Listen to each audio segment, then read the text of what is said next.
Margaret Mead once said, "Never doubt that a small group of thoughtful, committed people could change the world." Indeed, it is the only thing that ever has. Now, in the spirit of Margaret Mead, we're actually gathered here today to celebrate this very concept at TEDx. And so today, I'm going to run an idea by us, a one thing, just one, that this group of thoughtful, committed people can consider changing the world with. And so, what is this one thing? What's got the ability of one thing to change the world? Well, let's go to some examples. Think Bell, Marconi, Edison, the Kitty Hawk, the automobile, the internet. Think about what our lives would be without any one of these. Never mind all of them. I don't think we could. And so as a result, what is this one thing that has the ability to bring the planet back from war through human collaboration? What is this one thing that has the ability to bring the planet back from ecological brink into balance? What is this one thing that could control corporations to bring them back from polluting the planet with impunity? What could this one thing be? What could do all this and more? Integrity. Well, a lot of people would say personal integrity, doing all this and saving the planet too, I got a tough time with that. And I would say, on the surface, I would agree, but let me expand, let me explain. The golden thread that, excuse me, that goes through personal integrity into the planet and beyond. So integrity actually means different things to different people. I'm sure we could all agree on that. And so let's take a look at two definitions of integrity according to Google. The first definition: the quality of being honest and having strong moral principles. The second is of particular importance to this talk. It's the state of being whole and undivided. The state of whole and undivided. Let me expand, because that means oneness. Oneness. Let me expand on some other interpretations of integrity. Integrity means transparency, fairness, balance. Integrity is actually about the golden rule. Integrity has no ulterior motive. It's pure. And I believe that without integrity, you have insanity. Now, the purest definition of integrity, as I drilled down on this, I found that the purest definition has to do with each of us being connected to spirit. And if we're connected to our spirit, we're connected to ourself. And if we're not connected to our spirit, we're not connected to ourself, and we don't see ourselves as being one with nature. So connected to spirit, connected to nature, spirit, nature, synonymous. Now what's interesting is that most people I know think they're made of integrity in varying degrees. But the purest form of integrity is connection here. Now, if you're disconnected here, what would replace it? Well, for many, it's disconnected by priority being focused on the illusion, life dynamics, life dramas, image, ego, net asset value, money, and the making of more money. And that's exactly where I was as a much younger man when my life got decimated for being out of integrity because I only knew money. As far as I was concerned, success was money. End of story. And I was about success through excess. You name it, I went to excess. And in the end, the only thing that I had more than money, was chaos. And what I found was, if chaos was left unchecked, it became insanity. So I want you to remember this part. Out of integrity, chaos, insanity. I also want you to remember that pure definition of integrity. So let's proceed. When my life was decimated by it, I had a very good life, and I was out of integrity. Just doing stuff for the money. What I found was that I'd given up my soul for the corporate goal. I did. I lost all my values. Now I realize now I had to lose myself to find myself, but this was very painful. And so what happened with me was, when I lost everything, I decided I'd retreat from society. I needed to think about things. I just lost everything. So I retreated from society for a long, long time. I'd taken up meditation when I retreated, because I had to find out why I had to go through that, and I didn't understand that. And so I took up meditation because I didn't have any friends. I found out no money, no friends. None. And so while away on meditation, and I was in this deep meditation, we're talking months, I got a glimpse, just a piece of the puzzle, while in meditation, of how I could pay my moral debt back to society. And I owed a lot as far as I'm concerned. The one thing I didn't lose was my conscience when I got out of what I was in. And so as I meditated more, every time I meditated, I got another piece of the puzzle. I was getting glimpses, but I couldn't make any sense of it yet.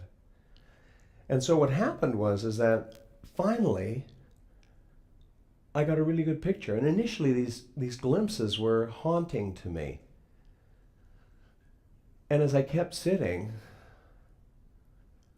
I got a picture of this that I could make some sense of. And it wasn't a haunting, it was a calling. And it was, I wonder if I could bring integrity back to the world and be a champion of integrity. World. Pretty lofty, I agree. But then I remembered Margaret Mead's quote, and I thought maybe there's some hope. Did I know how? Didn't have a clue. What an undertaking. To be able to think of doing something like that. And so, more meditation, more pieces of the puzzle, and then I decided I'd drill down on what integrity was. And as I drilled down on what integrity was, I could see that integrity is what tied all us humans to the planet, was integrity.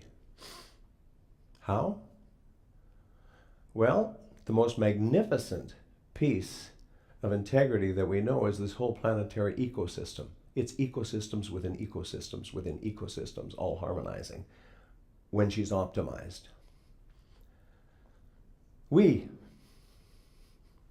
as humans, have integrity cells and unhealthy cells, cells that are out of integrity.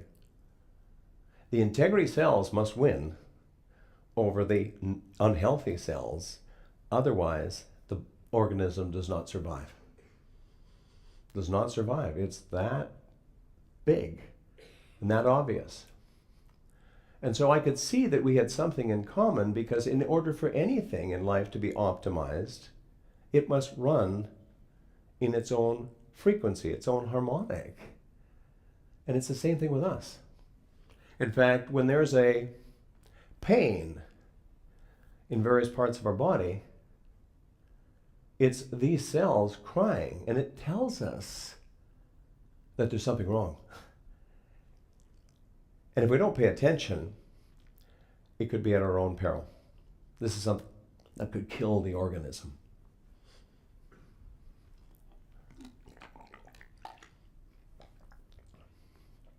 Same thing with Mother Earth.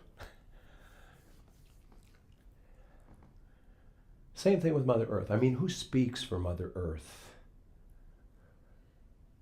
The mother of all living things that we love so much that we've forgotten as a race. And remember, integrity is about being whole and undivided, as we started with. Whole. Being one with this beautiful planet that we're on. And most of us are head down, bum up, making money and more money and increased net asset value. And it's become an obsession. And if you could imagine 8 billion people doing that, it becomes insanity. Because without integrity, you have insanity. You don't know where the bounds of reality are. And so Mother Nature is giving us signs, pains. How does she do that? Well, as I sat more and more in meditation, I could see she's going to excess. Excess wind, rain, snow, cold, heat. She's going to excess.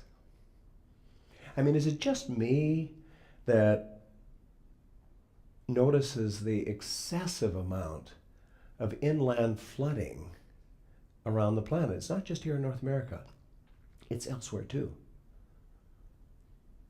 And there's just something within me that thinks, with all this polar cap melting, the oceans haven't gone up that much. They've gone up, but not that much. It's almost as though all of that has been put into the atmosphere, and there's this faucet that lets go every once in a while. That's unbelievable in terms of precipitation, of excess. And so let's take a look at what NASA has to say about what's going on. There's sea levels rising. Global temperatures are rising. Warming oceans. Declining Arctic sea ice. Glacial retreat. Ocean acidification.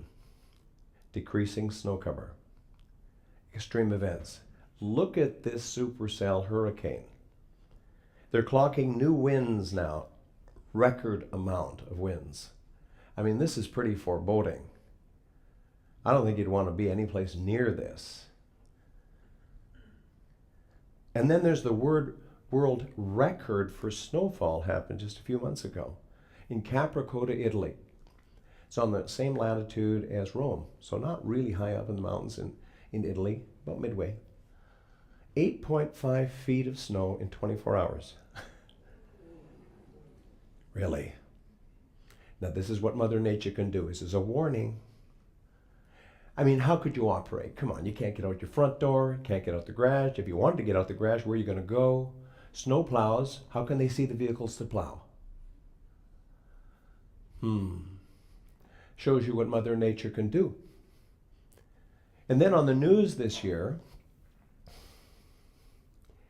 you'll have to excuse me, sometimes I get a little choked talking about this because I love this planet.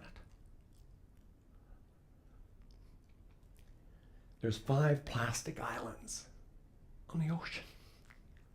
One is the size of Texas. In and on and swirling around in the ocean. I mean, could you imagine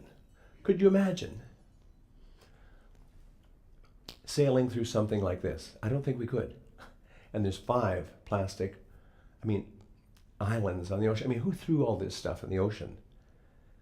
This is proof. Integrity is what you do when no one's looking. Then there's the Fukushima dynamic this year. dumping of 280 tons a day of nuclear wastewater in the ocean. That water with radiation is now hitting the North American West Coast. I mean, we know how long radiation lasts. They've measured it here on our coast. And so as a result, I mean, Mother Nature is the best engineer that we know, but how can she handle all this?